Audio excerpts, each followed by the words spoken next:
The American and Iranian officials have held crucial talks in Oman today. And according to reports, the second round of Araghchi's talks with the Omani foreign minister has concluded, and the U.S. envoy Steve Witkoff is currently consulting with the Omani foreign minister. The Iranian state media has described the talks as indirect, and there was no indication yet of the American and the Iranian officials meeting face to face. The images published by the Oman Foreign Ministry show both sides meeting separately with Oman's Foreign Minister Badr bin Hamad Al Busaidi.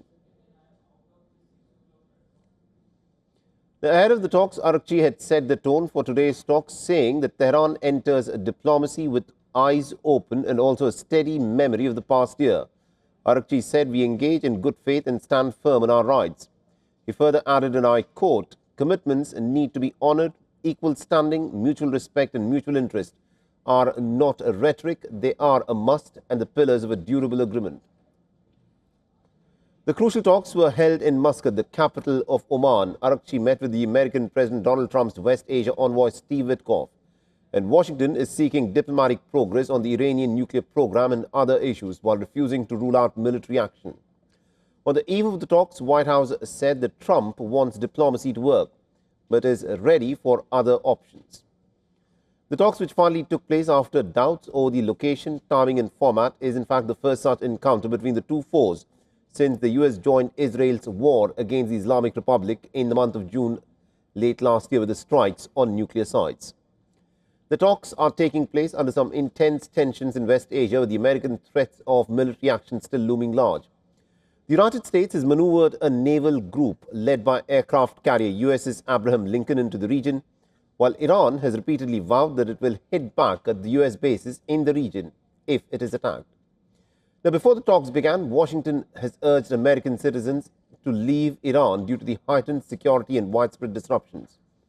While official comments from both sides are awaited, Iran's ambassador to India has reiterated that Iran does not want war, but Tehran is prepared for everything.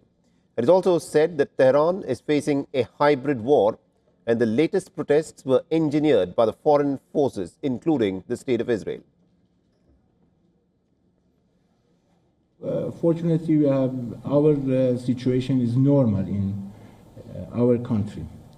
But unfortunately, we are facing a hybrid war. You know that, and as you see, as announcement of officials from some countries, particularly the Zionist regime, that our agents are among the protesters.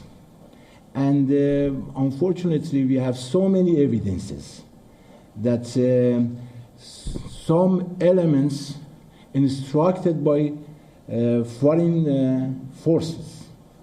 And now the situation, fortunately, thank God, are very normal.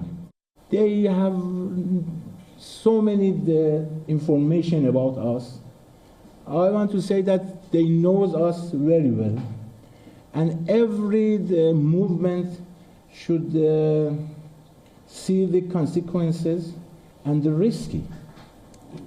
What Iran announced several times, we don't war at all, but we are ready for any options. The U.S. bombed Iran's nuclear program back in June during that 12-day war launched by Israel. The Americans say, though, that they also want to discuss Iran's ballistic missile program, as well as its support of militias in the wider Middle East.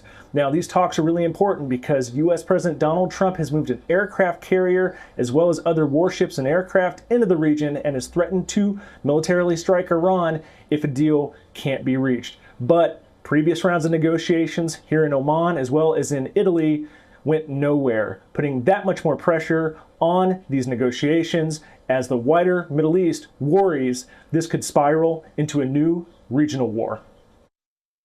For all the latest news, download the WION app and subscribe to our YouTube channel.